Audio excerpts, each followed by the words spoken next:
नमस्कार, विस्तार विशेष में आपका स्वागत है। मैं हूं ब्रजेश राजपूत। अब हम विस्तार विशेष में आपको उन मुद्दों से रूबरू कराने जा रहे हैं जो सीधे आपसे जुड़े हैं। विस्तार विशेष में हम सिस्टम से सवाल करेंगे, आपके मुद्दे उठाएंगे और तब तक उठाते रहेंगे जब तक आपके इन मुद्दों का समाधान नहीं हो जाता।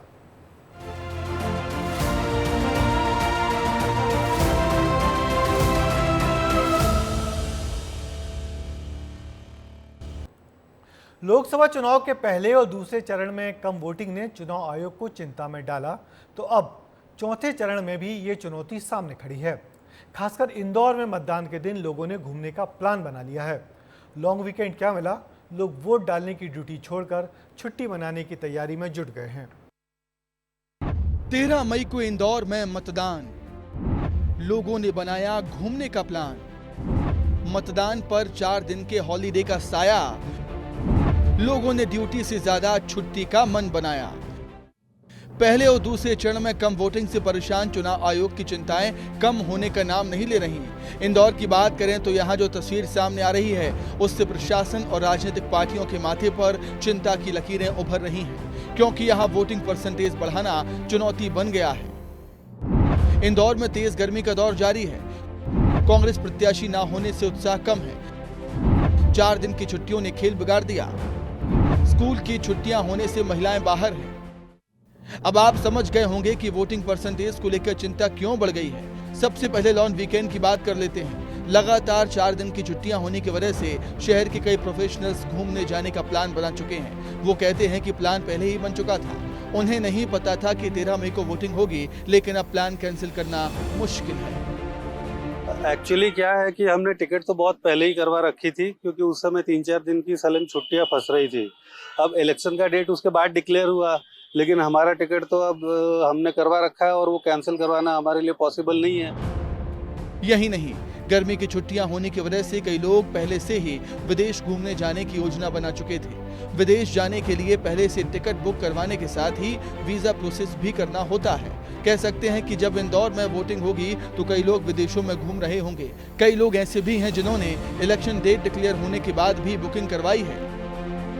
अभी ऑलरेडी बुकिंग तो बहुत सारे लोग ने पहले से प्लानिंग किया है। इलेक्शन के डेट डिक्लेयर करने से पहले से टिकट बुक कर दिया है जी। वो लोग सब अभी 13 तारीख को पहले ट्रैवल हो रहे हैं। इंदौर से बाहर जाने वालों की तादाद बहुत अच्छी खासी है और इसका अंदाजा इस बात से लगा सकते हैं कि ट्रैवल एजेंसियों ने किराया भी बढ़ा दिया है। इंदौर से दिल्ली के किराए में करीब 6% का इजाफा हुआ। जयपुर मुंबई के लिए फ्लाइट टिकट 19% महंगे हो गए। धर्मशाला और शिमला के लिए किराया 7200 रुपया है। विदेश जाने वालों को चुकाना पड़ रहा है 30% ज्यादा किराया। ये तो रही ड्यूटी के दिन छुट्टी मनाने की बात। इसके अलावा मौसम की मार भी वोटिंग पर पड़ सकती है। 13 मई ऐसा वक्त होगा जब गर्मी के तेवर काफी तीखे होते हैं। मौसम वैज्ञानिकों की माने तो 13 मई को इंदौर में 41 से 43 डिग्री के बीच तापमान रह सकता है, और ऐसा हुआ तो मतदाता को गर्मी में बाहर निकालना थोड़ा मुश्किल होगा। देखिए, मई माह में गत वर्षों में कई 42 से 43 डिग्री सेंटीग्रेड हमने कभी कभी दर्ज भी किया है। और जैसे भी मई माह के लास्ट में आप देखते होंगे कि नौतपा में भी हमारा टेम्परेचर इंक्रीज होता है, तो करीब 42 से 43 डिग्री सेंटीग्रेड दर्ज किया जा सकता है। वहीं इंदौर के सियासी समीकरणों ने भी लोकसभा चुनाव के उत्साह को थोड़ा कम कर दिया है। मैदान में कांग्रेस का प्रत्याशी न होने से चुनाव की धार जैसे खत्म ही हो गई हो। हालांकि कांग्रेस नोटा को प्रमोट कर रही है, तो बीजेपी को उम्मीद है कि मतदाता घरों से बाहर जरूर निकलेगा। भारतीय जनता पार्टी सदैव कहती है कि एक एक दरवाजे पर जाना है, और प्रधानमंत्री खुद कहते हैं कार्यकर्ता से हमारा काम करोगे, हर घर जाकर मोदी की राम राम कह देना, तो ये काम पार्टी का कार्यकर्ता करेगा। और आप विश्वास करिए कि वो गारंटी है कि जब राम राम घर पहुंचेगी तो वोट डालने मतदाता जाएगा। ये हमारा विश्वास भी है। इंदौर में बढ़ती गर्मी और भाजपा के धोखे से 13 मई को मतदान प्रतिशत कम होने की संभावना है। इसको देखते हुए कांग्रेस ने पूरी ताकत लगाई है कि भाजपा के धोखे का जवाब दिया जाए और नोटा में अधिक से अधिक वोट किया जाए। इंदौर कलेक्टर आशीष सिंह भी मानते हैं कि गर्मी और छुट्टियां मतदान के लिए बिल्कुल चुनौती हैं, लेकिन मतदाताओं को जागरूक करने के लिए प्रशासन ने कई पहल की हैं और वो मानते हैं कि वोटिंग परसेंटेज अच्छा रहेगा। देखिए, निश्चित रूप से एक बहुत बड़ी चुनौती है। खासतौर पर इंदौर में मतदान का प्रतिशत वैसे भी कम रहता है, लेकिन छोटी बड़ी इवेंट सभी प्रकार की कर रहे हैं, अलग अलग एसोसिएशन की बैठक ले रहे हैं, रैलीज वगैरह भी निकाली जा रही है। मुझे पूरी उम्मीद है कि इंदौर के लोग बाहर निकलेंगे और इलेक्शन में भी इंदौर को नंबर 1 बनाएंगे। बेशक चुनौतियां हैं, लेकिन जिम्मेदारी का एहसास हर नागरिक को होना चाहिए। वोटिंग का दिन छुट्टी का नहीं बल्कि ड्यूटी का होता है। इस बात को समझना पड़ेगा कि छुट्टियां हर साल आती हैं, लेकिन सरकार चुनने का मौका 5 साल में एक बार ही आता है। ऐसे में वोट करें और जिम्मेदार नागरिक होने का फर्ज अदा करें। विस्तार न्यूज के लिए पुनीत विजयवर्गीय की रिपोर्ट। इंदौर में वोटिंग पर हॉलीडे भारी पड़ता नजर आ रहा है तो नीमच की तस्वीर भी अलग नहीं है। फर्क सिर्फ इतना है कि यहाँ लोग नाराजगी के चलते वोट डालने नहीं जाएंगे। लोगों ने बैनर पोस्टर लगाकर चुनाव बहिष्कार का ऐलान कर दिया है। क्या है ये वजह, विस्तार से जानिए। ये तस्वीरें लोकतंत्र के लिए ठीक नहीं कही जा सकती। एक तरफ वोटिंग के लिए कई जतन किए जा रहे हैं तो दूसरी तरफ कोटरी इस्तमुरार के लोग हाथों में बैनर लेकर चुनाव बहिष्कार का ऐलान कर रहे हैं। ये गांव नीमच से महज 12 किलोमीटर दूर है। रेलवे की मनमानी ने इन्हें मतदान के खिलाफ खड़ा होने के लिए मजबूर कर दिया। दरअसल ये पूरा गांव किसानों का है। गांव के पास से ही रेलवे लाइन निकलती है और रेलवे लाइन के उस पार ज्यादातर किसानों के खेत हैं।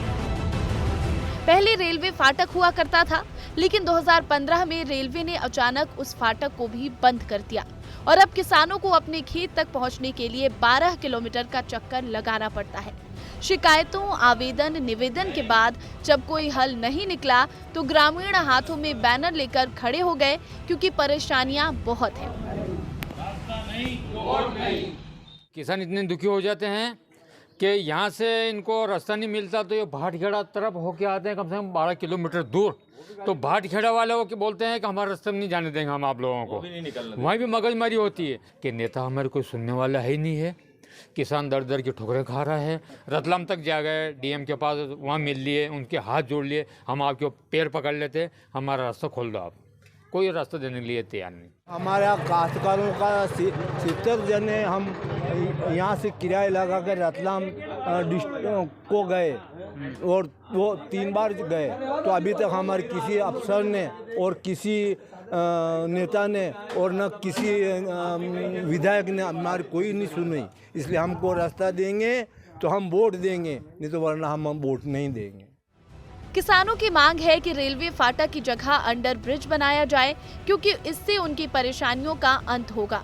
9 साल का वक्त काफी लंबा होता है, लेकिन इनकी समस्या का हल नहीं हुआ।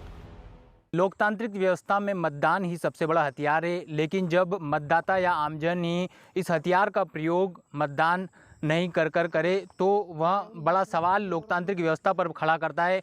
बाबूजी, मतदान बहिष्कार कर रहे हैं, क्या मामला है, काहे के लिए कर रहे हैं? सब हमारे रास्ता का काम है साहब। ये है मेन समस्या रेलवे विभाग से, गांव का रास्ता बंद कर दिया इन्होंने। इसके लिए दूसरे गांव से जाके आना पड़ रहा हमको, 15 किलोमीटर घूम के। परेशान हो गए किसान, कुछ बोल नहीं सकते, खेत में जा नहीं सकते, दूर पड़ता, उससे भाटखेड़ा जाके आए तो बहुत किलोमीटर पड़ता था। कोटड़ी इस्तमुरार पंचायत में लगभग 1150-1200 मतदाता हैं। सभी ने ये निर्णय लिया है कि रेलवे द्वारा अगर हमारे को ये रास्ता नहीं दिया जाता है तो हम चुनाव का बहिष्कार करेंगे। यहाँ पे इलेक्ट्रिक फाटक शिफ्ट हो गया था जो रनिंग में था रेलवे का, वो रातों रात उन्होंने बंद कर दिया, एंगल लगा दिया, फाटक बंद कर दिया। हम लोगों को बोला कि ये नाला जाता है, इसके नीचे से निकलो, बारिश में वहाँ से निकल नहीं सकते हैं। तो कई मवेशियों की यहाँ मर चुके हैं, जिसमें लाखों के मवेशी आते हैं। ये रास्ता चालू करके दिया जाए किसानों को। अंडर ब्रिज बनना चाहिए यहाँ पे, जहाँ ये फाटक था इसी फाटक की अंडर ब्रिज होना चाहिए। उम्मीद है प्रशासन गांव तक पहुंचेगा, वोटिंग के लिए समझाइश देगा, लेकिन इसके साथ ये भी जरूरी है कि उनकी समस्या को समझा जाए, जिसकी वजह से उन्हें ये कदम उठाना पड़ा और आगे वो इसके लिए मजबूर ना हो। विस्तार न्यूज के लिए बबलू किरोलिया की रिपोर्ट। छत्तीसगढ़ में नक्सलवाद के जख्म काफी गहरे हैं।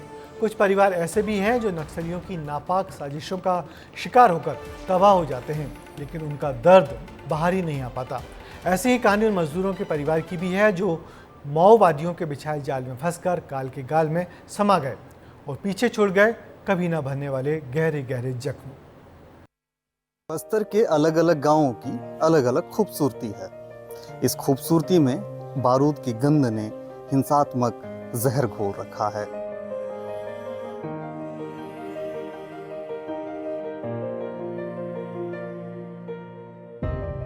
इन आंखों की गहराई में छिपे दर्द को शायद ही शब्दों में बयां किया जा सके। ये वो दर्द है जो माओवादियों ने दिया है। एक हंसता खेलता परिवार नक्सलियों की साजिश का ऐसा शिकार हुआ कि अब जिंदगी में दर्द और बेबसी के सिवा कुछ बाकी नहीं रहा। वो मुन्ना भारती था जो अपने परिवार की खुशियों के लिए 2 पैसे कमाने के लिए घर से बाहर निकला था। उसकी शादी नहीं हुई थी, लेकिन वो अपने भाइयों के बच्चों को सहारा देने के लिए दिन रात मेहनत कर रहा था। उसका सपना था कि कच्चे मकान की जगह पक्का मकान रहे, बच्चे अच्छी शिक्षा हासिल करें, और इसीलिए वो बीजापुर जिले में बन रही सड़क के लिए मजदूरी करने गया था। लेकिन उसे नहीं पता था कि ये उसकी जिंदगी का आखिरी दिन होगा। नक्सलियों के बिछाए प्रेशर बम की चपेट में मुन्ना आया और हमेशा के लिए दुनिया से चला गया। क्यों चले गए थे आपके भाई उधर काम करने के लिए? मित्र काम करने गए थे। घटना हो गया, कैसा मालूम चला नहीं। वो तो वैसे मजदूरी करके परिवार पालने के लिए गए थे। ये जो मुन्ना भैया जो उधर गए हुए थे, वो क्या मजदूरी करके घर में पैसे लेकर आते थे? जी, अपना चाचा जी काम करने गए थे, जो पैसा उधर कमा दमा करके बेचते थे घर में। अच्छा, क्या वो घर बनाना चाह रहे थे क्या यहाँ पर, जैसे उनका कच्चा मकान दिखाई दे रहा है जी, जैसे आप लोग बता रहे थे हम लोग? जो तो घर और बनाएंगे, और जब अपना खेती उती में भी खेती का भी समय आ गया, तो इसीलिए ठीक है। आप देखो, घर का जो भी है गाय बैल है, अपना वो भाई भी है, उसको तो आप बच्चे उच्चे लोग को संभालो, मैं जो भी पैसा वैसा कमा के मैं भेजूंगा घर का, ऐसी बोले थे सर। सरकार तरफ से कौन मिलने आए थे? नया प्रत्याशी अभी जो क्या है, महेश कश्यप जी आए थे ना। हाँ, आए थे, महेश कश्यप जी आए थे। मुन्ना भारती का परिवार जगदलपुर के छोटे देवड़ा में रहने वाला है। परिवार पूरी तरह से टूट चुका है। अकेला मुन्ना भारती ही नहीं, ऐसे कई मजदूर हैं जो नक्सलियों की साजिश का शिकार हुए हैं। 12 अप्रैल को मुन्ना भारती आईईडी की चपेट में आया। 22 अप्रैल को नैमेड़ के काचिलवार में आईईडी का शिकार हुआ। अप्रैल में ही गंगालूर के मुतवेंटी में आईईडी ब्लास्ट में ग्रामीण की मौत हुई। 30 अप्रैल को नारायणपुर में एक मजदूर घायल हुआ। नक्सलियों के डर से कई मामले सामने भी नहीं आते। बीजापुर में सड़कें बनाने का काम सबसे ज्यादा खतरनाक है। सुरक्षा बलों के पहरे में निर्माण होता है। नक्सली सुरक्षा बलों को नुकसान पहुंचाने के लिए आईईडी प्लांट करते हैं, जिनका शिकार कई बार मजदूर भी हो जाते हैं। मुन्ना भारती के मामले में एफआईआर भी हुई, जनप्रतिनिधियों ने मुलाकात भी की, लेकिन इन सब से परिवार को हुए नुकसान की भरपाई शायद ही हो पाए। अब सवाल ये है कि क्या मजदूर ऐसे ही माओवादियों की साजिश का शिकार होते रहेंगे? क्यों इन मजदूरों के परिवारों की सुध सरकारें नहीं लेती? क्यों परिवारों को बेसहारा छोड़ दिया जाता है? बेशक नुकसान की भरपाई तो नहीं होगी, लेकिन इससे उनके जख्मों पर मरहम जरूर लग जाएगा। एक परिवार जो खुद के लिए घर बनाना चाह रहा था, एक पक्का मकान तैयार करना चाह रहा था, उस परिवार के बच्चों को अच्छी शिक्षा देना चाह रहा था, उसमें से एक ऐसा सदस्य इस परिवार ने खो दिया माओवादियों के लगाए प्रेशर आईडी की चपेट में आकर, जो यहाँ पर उन बच्चों का भविष्य गढ़ने के लिए मजदूरी कर रहा था। युकेश चंद्राकर, विस्तार न्यूज़। और अब बात करेंगे बांध की। बांध जो इलाकों में हरियाली लाता है, जिंदगी में खुशहाली लाता है, लेकिन बिलासपुर में एक ऐसा बांध है जो लोगों की जिंदगी में जहर घोल रहा है, धीरे धीरे गाँव को तबाह कर रहा है, लेकिन जिम्मेदार हैं कि सुध लेने को तैयार ही नहीं है। अब सवाल उठता है कि क्या 29 गाँव के बर्बाद होने का इंतजार किया जा रहा है? दुनिया में आपने कई तरह के बांध देखे होंगे, लेकिन पहली बार विस्तार के कैमरे में हम आपको राखड़ का बांध दिखाने जा रहे हैं। उस राखड़ का जो छत्तीसगढ़ के बिलासपुर में सीपत पर स्थित है। सीपत एनटीपीसी यानी कि ऊर्जा का शहर या ऊर्जा का गांव कह सकते हैं, क्योंकि एनटीपीसी से ही पूरे देश में बिजली सप्लाई होती है और उस एनटीपीसी से निकलने वाला पानी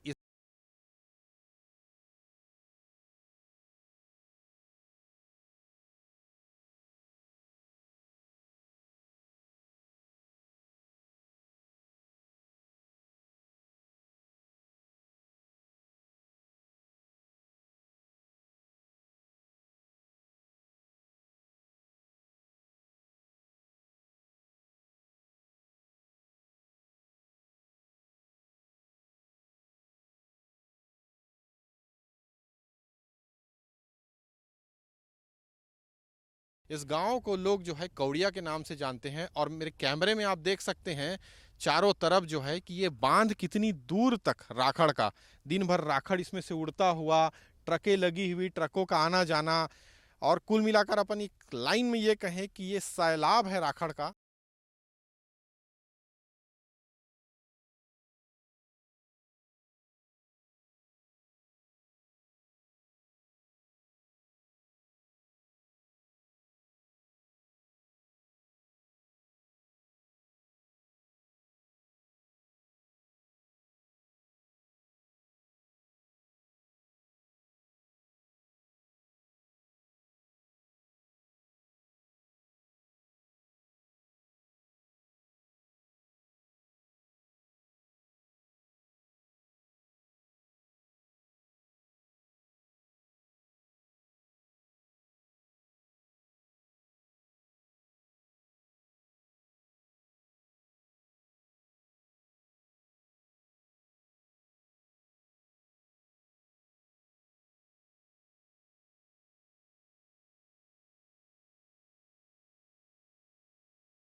के कल लगाए हैं साहब, देखा था डैम के राखड़ से बहुत प्रभावित है हमन।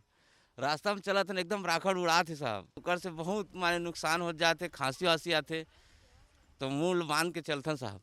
सब धुला गर्दा उड़ा थे और रोड में पानी नहीं डाला थे। हमला खाते से बीमारी, खांसी, सर्दी सब, ओढ़ा कपड़ा सब गंदा हुआ थे। ये सब राखड़ घरों में जाकर बहुत से धूल इकट्ठा हो जाते हैं और पानी का भी बहुत कमी है यहाँ पर। खाने पीने में कपड़ा उपड़ा रखो।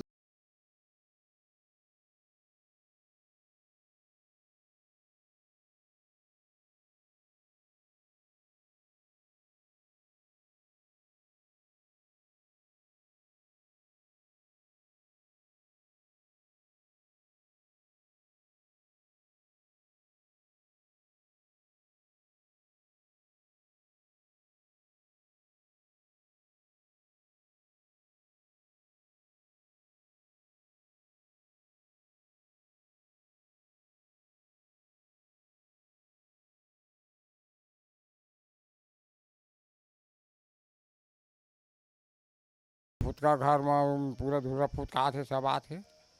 नहाए नहीं नहाए एक बराबर लगता है, नहीं बराबर कपड़ा लता सुखोरे भी तेन खराब हो जाते और पूरा देखबे तो पूरा अंधकार छा जाते।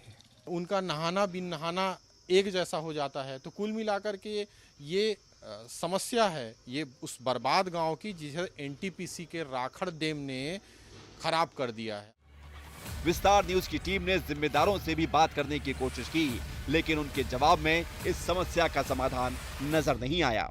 एनटीपीसी का ये प्रयास रहता है, एनटीपीसी सीपत का, कि जो हमारे परियोजना प्रभावित गांव हैं और ग्रामीण, इनकी जीवन स्तर में हमेशा सुधार हो, इसके लिए हम लोग हमेशा प्रयास करते रहते हैं। हम हर क्षेत्र में काम कर रहे हैं ताकि लोगों को असुविधा नहीं हो, इसका हम हमेशा ध्यान रखते हैं कि लोगों को किसी तरह की असुविधा नहीं हो। इसके लिए हम बहुत सारे पहल भी करते हैं। और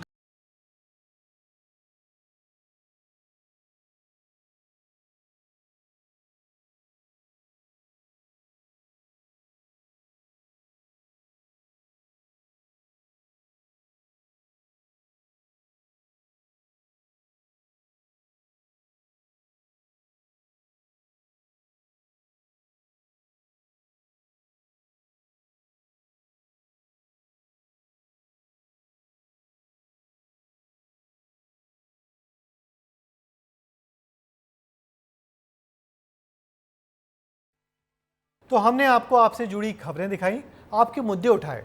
आगे भी हमारी कोशिश रहेगी कि विस्तार विशेष में आपके मुद्दों, आपकी खबरों को प्रमुखता से जगह मिलती रहे। अब मुझे दीजिए इजाज़त, आपसे फिर मुलाकात होगी आपकी ही खबरों के साथ। तब तक के लिए नमस्कार।